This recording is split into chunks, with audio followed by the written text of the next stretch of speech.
gano una muy buena lana, soy capaz de ahorrar, generar un ahorro y un buen día decir, venga, me voy a comprar un automóvil premium de $1,000,000. Va, es un dinero que ya pagó impuestos sobre la renta. Compro la unidad, no puedo deducirlo, no puedo acreditar el IVA, pago los impuestos correspondientes, pago tenencias, mantenimiento, seguros, lo que sea. Y después me dice, oye, ten cuidado porque cuando lo vendas vas a tributar en el capítulo de la generación de bienes. ¿Cómo? ¿Voy a pagar impuestos por el ISR de algo que ya pagué? Si te dije que la telenovela empezó con que yo, trabajador, gané impuestos, pagué impuestos por mi sueldo. Ah, no, pues es que hay que mantener o identificar un diferencial entre el precio de venta de la unidad y el valor residual que te queda. ¿Cómo que valor residual? Sí, porque cada año se va demeritando en un 20%. Ah, como si lo hubiera deducido además. ¿Qué, lo metí en mis deducciones personales o qué? No, no puedes. Y entonces va perdiendo valor. Pero es que este carro está enterito, está nuevecito, es de colección. Lo que quiero es precisamente hacerlo viejo de colección para en su momento ya venderlo bien. O déjame esperarme 10 años y lo vendo con 5,000 kilómetros. No es nada. ¿Cómo te explico que vas a pagar impuestos sobre la renta?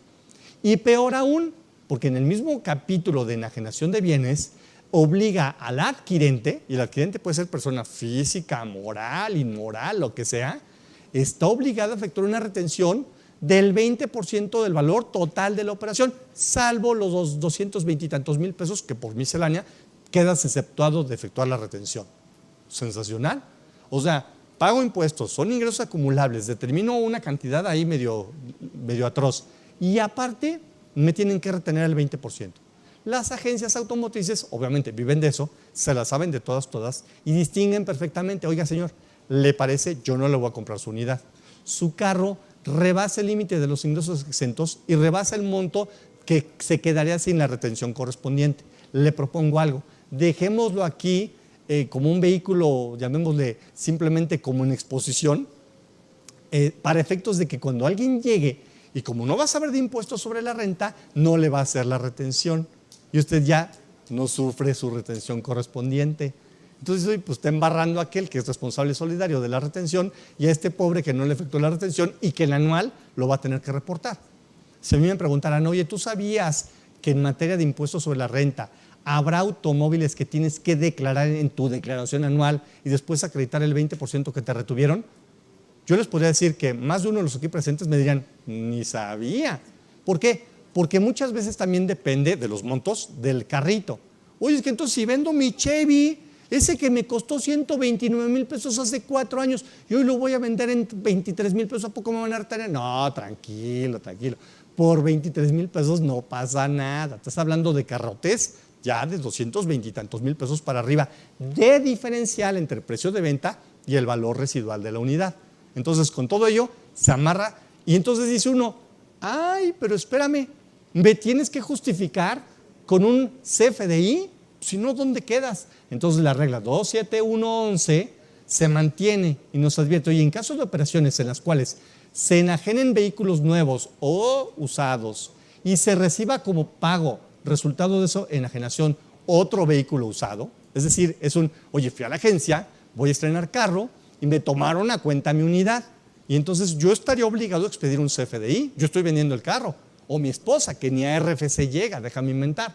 Los contribuyentes que enajenen vehículos nuevos a personas físicas que no tributen en los términos de lo que es personas físicas, actividades empresariales y profesionales generales y del RIF en materia de renta, y que reciban como pago resultado de esa enajenación un vehículo usado y dinero, incorporarán en el CFDI el complemento, o sea, ya en el complemento del CFDI como tal, y deberán conservar CFDI en papel por la adquisición del vehículo usado, la identificación de la persona física que enajena el vehículo usado, el contrato de enajenación como tal de ese vehículo usado para esta enajenación. Sensacional, el vehículo nuevo que se está adquiriendo. Entonces ya existía esta regla, era viejísima, oye, pero antes el problema o la facilidad era, no te preocupes, doña Chonita que no tiene RFC, no tiene por qué emitir un CFDI. Y te daba lo mismo y agregaba, y para tales efectos, la doña Chonita deberá endosar el documento factura que en su momento la agencia le entregó para demostrar la propiedad del vehículo. ¿Ok? Entonces dice uno, mira, qué curioso. La palabra endoso se utiliza únicamente para efectos de títulos de crédito. Una factura no es un título de crédito. Entonces, ¿cómo voy a endosar algo que no puedo endosar? No existe legalmente el endoso de la factura que hemos usado durante chorrocientos años atrás. Es ilegal, no existe como tal. Se da cuenta la autoridad, corrige y dice si es cierto. Tiene que emitir un CFDI y entonces queda amarrado para que sea, bueno, en los demás documentos que tienen que entregar es el importe de auto nuevo, el importe del auto usado, copia del trámite vehicular, como diciendo también tienes que hacer el canje vehicular como tal de propietario, el CFDI del auto nuevo en el cual constan los datos del vehículo usado que haya sido enajenado por parte de la persona física. Y la persona física que enajene el vehículo usado deberá estar escrita en el RFC o bien se podrá realizar el trámite de inscripción o de plano a través del enajenante del vehículo nuevo. O sea, la agencia automotriz le va a decir, doña Chonita, o va al SAT o me da su RFC, o va al SAT y consigue su RFC, o bien yo le ayudo a tramitar su RFC, como si fuese una especie de autofacturación como tal, ¿ok? Y debiendo, para que la agencia pueda dar de alta a doña Chonita, dice entonces deberá, debiendo proporcionarle su nombre completo, acta de nacimiento o CURP y su domicilio fiscal que va a utilizar para decir, usted ya está dada de alta para efectos fiscales de entrada con que ya vendió un automóvil, ¿ok? Y entonces la agencia automotriz que vende el vehículo nuevo debe efectuar la retención a la persona física que realice la enajenación del vehículo usado que reciban como parte del pago. Y conforme al artículo 126 del ISR, las personas físicas a las cuales, en su caso, se les haga retención de impuestos de la renta, considerando como pago definitivo. Como diciendo, ya sé que nadie me va a presentar el ingreso acumulable en la declaración anual, bueno, ya, que te retengan el 20% y démoslo como definitivo. Y haces cuentas y dices, maldito fisco, hombre, pues sí, claro que va a convenir siempre presentar la declaración porque el pago provisional es el 20% del total de la operación.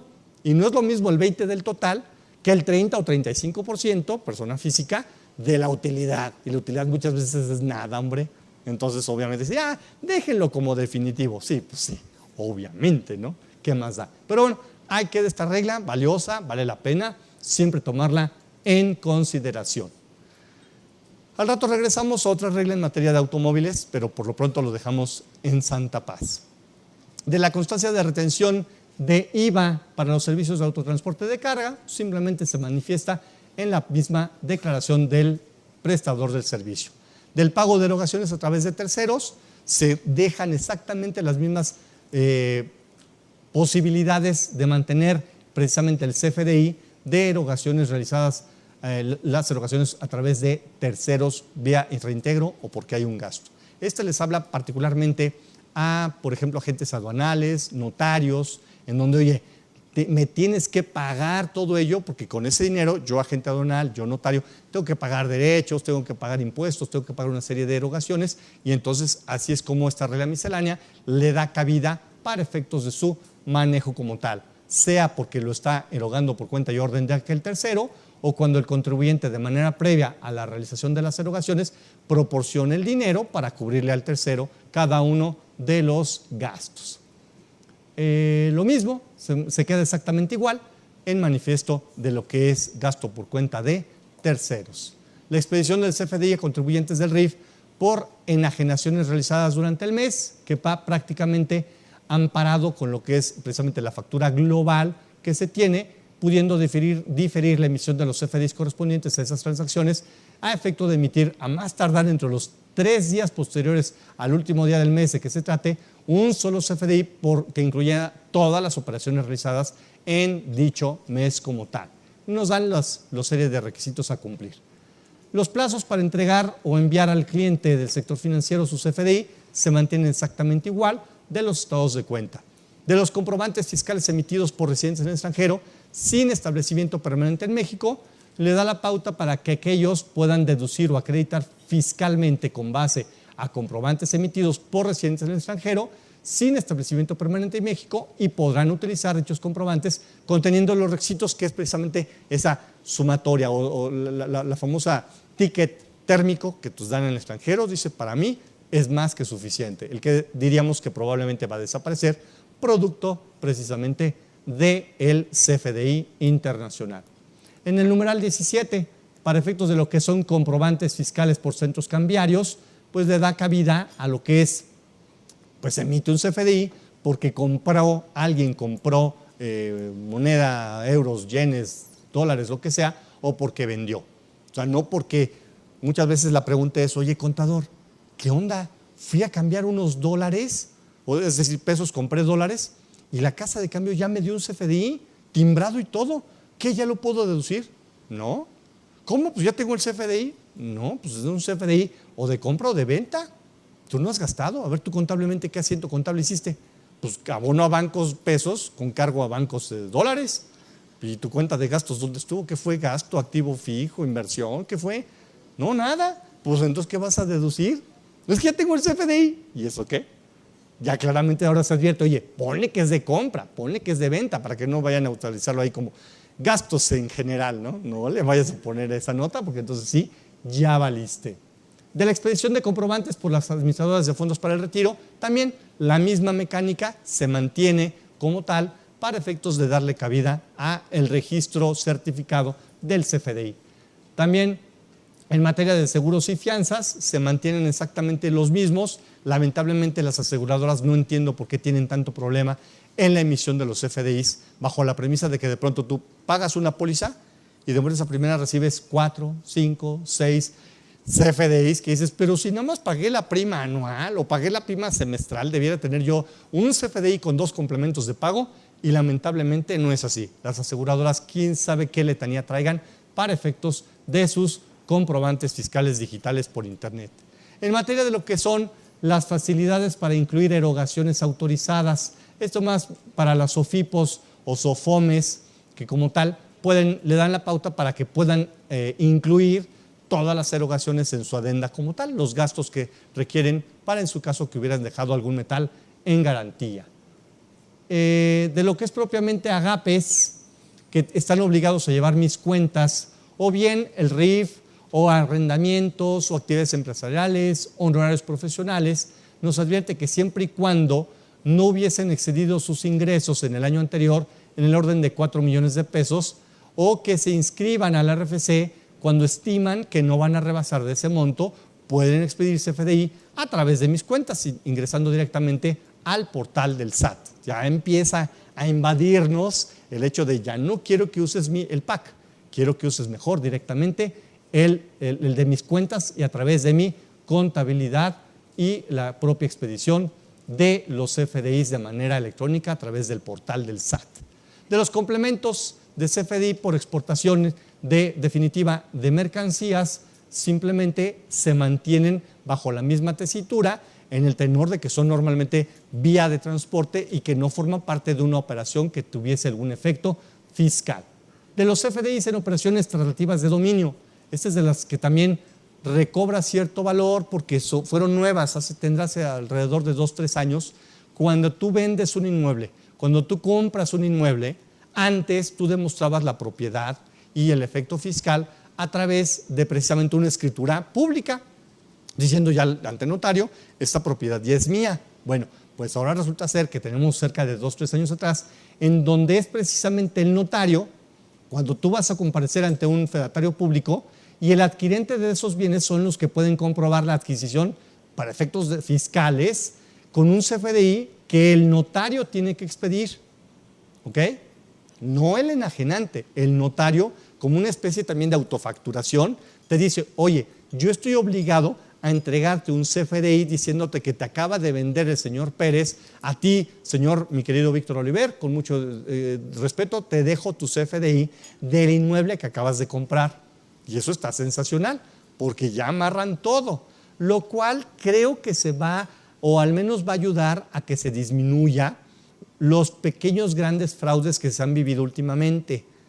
No sé si ya está también aquí en moda, al menos en la ciudad de Monterrey, Guadalajara, Ciudad de México, en parte un poquito Tijuana, está de moda el hecho de que tú tienes tu casa y tienes tus escrituras a nombre tuyo o de tus papás o de tu esposa o de quien más confianza le tengas. Y un buen día llega la fuerza pública y te dicen, venimos a sacarte de tu hogar. ¿Cómo que de mi hogar? Bueno, es que en realidad no es tu hogar. Vamos a hacer un desalojo de este predio. ¿Cómo desalojo? Si aquí está mi escritura. Uy, no, su escritura de este inmueble, no, ya es historia. Este inmueble fue vendido hace 3 o 4 años al señor Pérez, ese que está ahí en el carro guardadito, ese que está de testigo y filmando, ese es el propietario real. ¿Cómo? Este propietario fue mi abuelo, luego mis papás, y ahora soy yo. No, señor. Esto ya inclusive entró a litigio, ya hubo un crédito hipotecario, y el señor Pérez que está ahí en el automóvil es el que está pagando la hipoteca. A ver, debe haber un error. Pues no sé si hay error o no, tengo la orden judicial. Chavos, órale, a descargar. Y empiezan a vaciar tu casa. Y en cuestión de 2 horas ya estás con tus triques afuera en la casa, diciendo, ¿y ahora qué? Pues es que ya va a entrar el nuevo propietario, el que es propietario hace 3 años, que tú de necio no habías entendido que tenías que desalojar ese inmueble, que no es tuyo. Y te quedas con cara, no puede ser. Pues porque se prestó obviamente un notario, a la chapuza y un juez, y de buenas a primeras ya está un crédito hipotecario y el señor lleva pagando los 2 años y no ha podido gozar de su inmueble. Y aparte ten cuidado y hagas mucho ruido porque es penado lo que estás haciendo. Es un delito y puedes ir al tambo. ¿Qué? Sí, claro. Así que pórtate bien. Entonces, ese tipo de fraudes seguramente va a ayudar el hecho de, oye, hasta un CFDI habría ya de por medio, ¿no?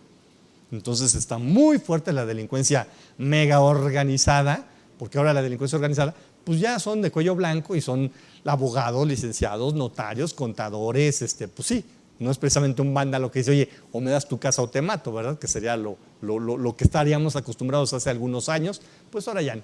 Ahora resulta ser que ya no eres el propietario y por favor pase a retirarse, ya sea por la vía tranquila o a fuerza de golpes y va usted a dar al tambo. Y así, no puede ser, pero pues así nos estamos manejando al día de hoy. Aparte de que puedes caer, claro, hubo usurpación de identidad, alguien copió tu firma, muchos factores, pero por lo pronto estás sin tu casa 2, 3 años como tal. Ese va a ser el problema de fondo y hay que actuar en consecuencia. Sí, por favor.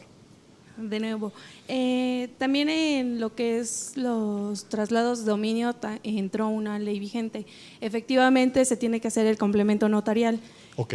Sin embargo, ahí donde puedo buscar, porque precisamente lo estamos implementando a partir de octubre y es de persona física a física y persona física a moral, donde sí o sí se debe de generar el complemento.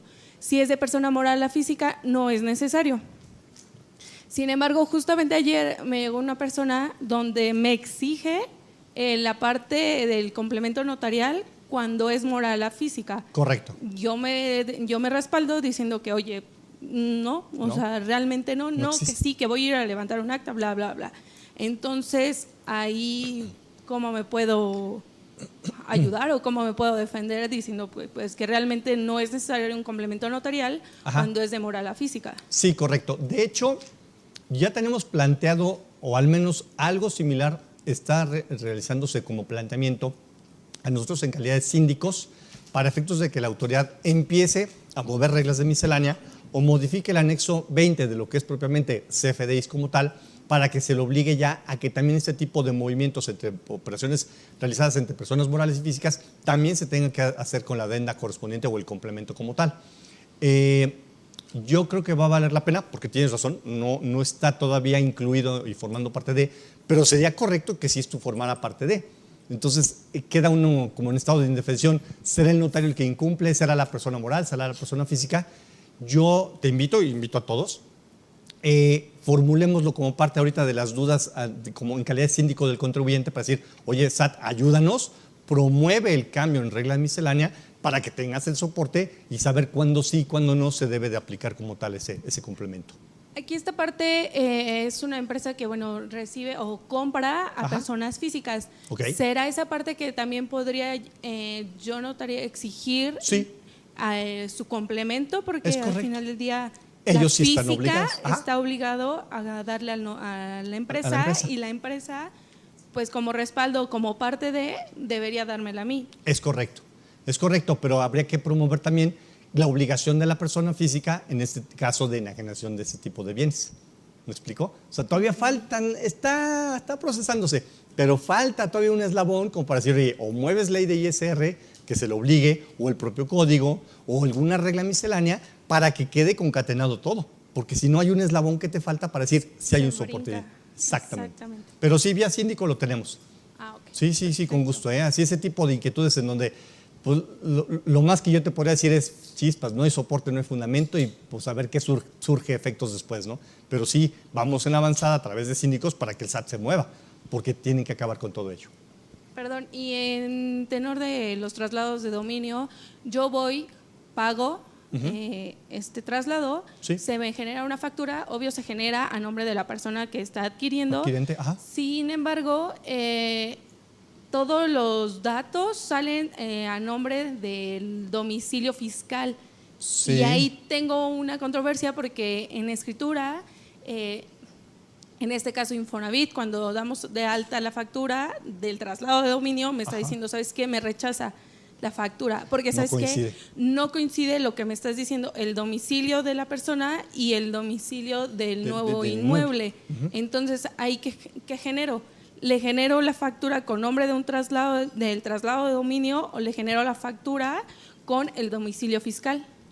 Es que es un comprobante fiscal y tal vez, siendo una respuesta muy aventurada, me atreveré a decir, por tratarse de un comprobante fiscal, tiene que tener dentro del domicilio precisamente el domicilio fiscal de la persona adquirente.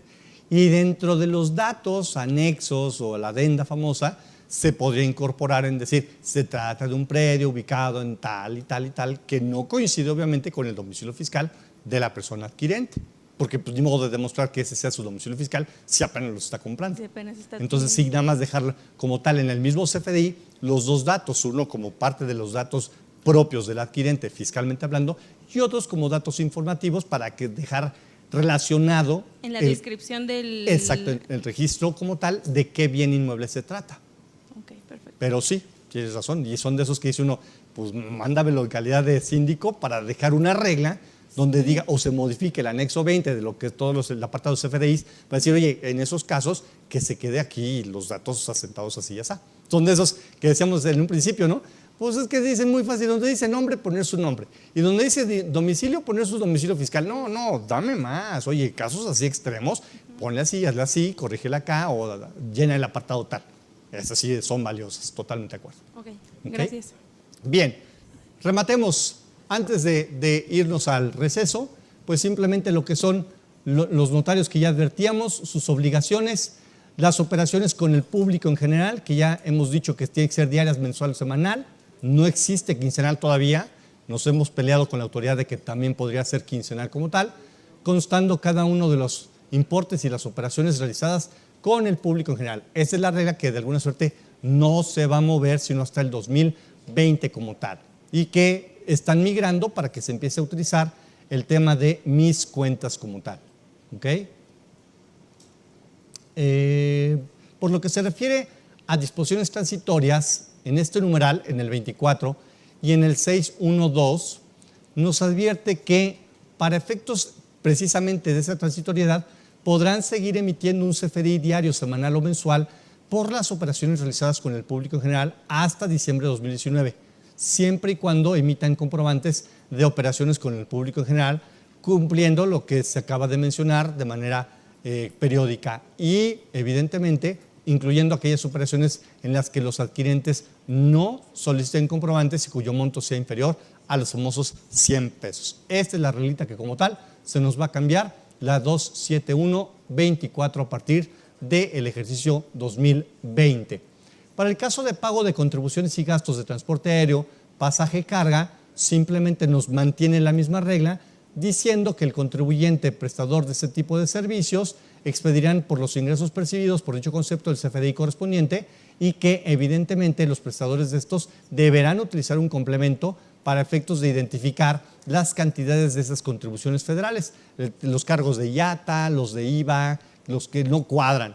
los que todo contador se la pasa peleando porque dicen es que no me dan los datos exactos y nada más cargo aéreo de 6,824 pesos. ¿Cuánto fue de IVA? ¿Cuánto fue de IATA? ¿Cuánto fue de derechos de trámite aduanero? ¿Cuánto fue de uso de aeropuerto? Todo. Y no dice absolutamente nada. Y aquí es donde les dicen, no, lo tienes que desglosar partida por partida. Se mantiene el mismo RFC genérico que ya conocemos para los extranjeros como tal. En materia de devolución de IVA, ¿te acuerdas que ya tenemos el beneficio, como en otros países se acostumbra, de que tú como extranjero, porque vas a estar pagando un IVA, se mantiene exactamente igual para efectos de identificar a el extranjero? Sí, por favor. Perdón, Sí. hace 2 diapositivas. A ver. No, de una anterior. Ajá. Yo tengo adelantos para hacer las transacciones. Sin embargo, a veces duran ahí como 3 meses. Sí. Hasta que se firma, se hace todos los traslados, se generan los LG y demás. Me parece que también entro en esa parte que ya no puedo tener tanto dinero en efectivo, depósitos en efectivo, tanto Correcto. tiempo ahí acumulado. Mi pregunta es, yo lo tengo como abono, sin embargo, lo mando a cuentas pendientes, lo genero, ya no recibo depósitos en efectivo, todo lo recibo en caja presente, no sé. ¿Qué hacer? Mira, ¿Qué hacer? es un tema que yo lo vislumbro más como de control interno, porque efectivamente, como ha sido un verdadero lío el hecho de mantener ese tipo de anticipos como tal, y que se presta a 2, 3 interpretaciones y que la autoridad inclusive no logra controlar al contribuyente, que también él a su vez no logra tener ese control al 100% muchas ocasiones, el fisco primero trató de acabar con el típico, pues es que me depositaron y no supe qué cliente me pagó, ni supe si me adelantó un pago o si me está pagando facturas atrasadas, no sé nada. En mi opinión, ese tema, aparte o adicional al tuyo, se acabó desde el momento mismo en que existe el famoso complemento de pago. Porque cualquiera tendría que decirte, oye, te acabo de pagar, por favor, no olvides mi complemento de pago para yo poder, deducir y acreditar. Yo emití mis FDI, punto, yo ya cumplí, no tengo multa ni sanción ni nada. Si me pagaron, padrísimo, yo ya cobré y sigue mi negocio. Pero o sea, claro, entiendo, en teoría yo debiera de estar emitiendo un complemento de pago, ¿estamos de acuerdo? Yo emití ese FDI, emito mi complemento de pago, claro, cuando no fue PUE, cuando fue PPD, pero evidentemente ahí está mi complemento de pago y se acabó el círculo. ¿Qué pasa si no lo emito? ¿Qué pasa si digo, ay, qué flojera? Hoy no estoy de humor, es finales de mes, yo no voy a hacer complementos de pago ni aquí, tengo hasta el 10 del mes siguiente, ni los voy a hacer. Ni me insistan, tengo mucha flojera, me voy a ir de vacaciones, chao, bye. Todos mis clientes van a decir, oye, espérame, tienes que hacerlo. ¿Y si no quiero qué? ¿No van a multar? No ustedes, sino el fisco. No existe multa, no hay sanción, no hay nada. Podrían no hacerlo, ¿no? Pero ustedes, ¿qué me tenían que decir? No, a ver, espérame, es que si no lo haces, ese pago que yo te hice podría generar una partida no deducible y no acreditable en materia fiscal. Pero tú es tu bronca, entonces no mía. Adiós, yo ya me voy de vacaciones. Cierro la puerta y me voy. Entonces le hemos propuesto a la autoridad, oye, Hacienda, tienes que recapacitar porque la obligación más bien podría ser al revés, que el complemento de pago podría ser un complemento de cobro, pero que podría ser un complemento de pago, diciendo, fisco, ya te emitió un CFDI de ingresos, ¿verdad? Ahora yo te aviso que ya le pagué, que ese sí sea un complemento de pago, para que aquel cierre el círculo y te notifico que aquel ya cobró, de todas ya había acumulado, ¿sí? Y entonces bajo esa premisa es un tema de control interno. Siguiendo ya aterrizando tu idea en decir, oye, pero es que yo en muchas ocasiones sigo recibiendo ese tipo o de anticipos o de pagos a cuenta de y que me puedo ir perdiendo, sí tendríamos que analizar a lujo detalle, obviamente los montos, las frecuencias y demás, para que un buen control interno, sin pretender ahogar la compañía con un control interno tan ahogado, tan sufrido, entonces de tal suerte que se pudieran identificar cada una de estas y empezar a abandonar esa vieja práctica de recibir anticipos para efectos de, si bien dices, ¿no?, tener un control lo más apegado posible a la realidad y empezar a emitir un comprobante por cada uno de los montos que se van recibiendo. Pero sí es todo un tema, ¿eh? Hay empresas que te manejan 10,000 pesos y no pasa nada. Hay empresas que te manejan algunos millones de pesos y están en serios problemas. No sé el giro que sea del que manejes en esta compañía, ¿qué es? Es una notaría. Notaría como tal. Ajá, sí, igual. exacto. Sí, Sí. igual. Porque estás hablando de varios millones de pesos, que de pronto dices, pues creo que está a la par el honorario de la notaría contra el monto total de derechos y demás que se tienen que cobrar o de impuestos que se les tienen que primero recibir el notario para poder liberarlo ante las autoridades. Sí, totalmente de acuerdo. Ya al menos se tiene el control de manejar 2 chequeras, Sí. que es la premisa número 1 ahorita, porque ya la autoridad ya tiene instrucciones en decir, oye, cuando hagas una auditoría, una notaría, no pretendas acumular las 2 cuentas de cheques.